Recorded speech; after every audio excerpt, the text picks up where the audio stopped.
Okay, hi, I'm Abby Disney, and I'm the producer of Pray the Devil Back to Hell and the PBS series Women, War, and Peace.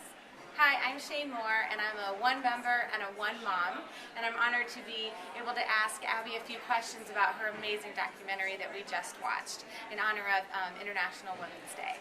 And after watching the film, and then after hearing you describe traveling the world and showing it, I couldn't help but wonder, what is your biggest takeaway from this experience, for yourself personally and behalf of women? You know, actually, since you're one mom, you'll get this. You know, one of the most interesting moments making the film was we talked to one of the generals off camera, and I asked him about the women, and he said, "Oh, those women, they weren't important. They were just our conscience." But later, I asked him again about them, and he said, "Well, they were our mothers." And you have to understand, if your mother was willing to do this thing, you had to ask yourself, what have I done to get us here? And to me, that was a really important moment, because I'm always wondering, like, how do we cut through all the political yuck? Not just in wartime, but in regular life. If, like, for instance, when we're talking about healthcare in Congress, if like, everybody in Congress stopped and said, what have I done to get us here? How different would politics be? And I think that mothers speak in a special wavelength. I think of it as it's the first voice, you know, that says, share your toys, don't hit. It's the first voice, and I think that because it's the first voice, it has a way of cutting through.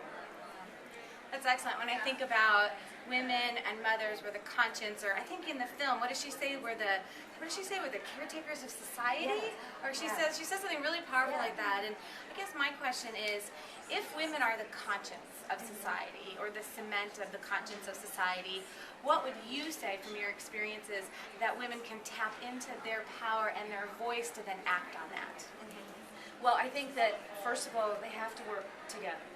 And women are not necessarily always that good at that. You know, we know from our personal experience we're sometimes incredibly hard on each other. We're sometimes not happy when one of us rises up. We're a little hostile and those things. So I think it starts with, and the women in Liberia were really smart about this, consciously building positive networks and airing the problems and the disruptions and the resentments early in the game. And then, you know, really tapping into the power of collective voices. You know, it's always easy to say, like, they do these polls all the time, like, would you be willing to vote for a woman for president? 99% of people say yes. But then when you talk about a particular woman, it gets complicated.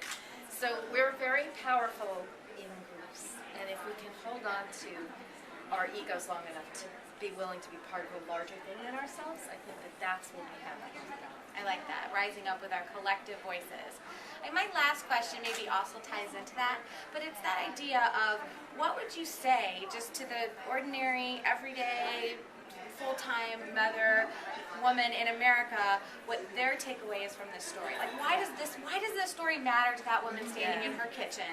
Yeah. And then maybe part of that question is, why did it matter to you? Yeah, well, I think that those are one question. Because I'm just a regular mom too, and I have 4 kids at home, and I'm as busy as everyone else. And, I heard this story, and it really resonated for me because it was about choosing to stand and not accepting the way it was as the way it had to be. And I think that takes a lot of courage and imagination. And I think that we all have the capacity to do that, no matter how overwhelmed we're feeling. And honestly, the more I've connected with other people in other countries who are doing this kind of work, the more able I feel to do this work myself. I mean, a lot of people ask me, oh my gosh, you must be so sad because you go to these poor places. And I'm the happiest person I know. I really am. I spend a lot of time dealing with things that are incredibly hard. And I don't look away. It's, you know, you can't. But the people I'm surrounded by make me feel so able and so relevant. And so I think this is about connecting out, getting our heads out of our rear ends, and connecting out of our little world into something larger. And the larger you let your world get, the better everything feels. Well, I think we are all better for the fact that you were inspired, and your story is very inspiring and inspires us. So thank you so much. Thanks so nice much. to talk.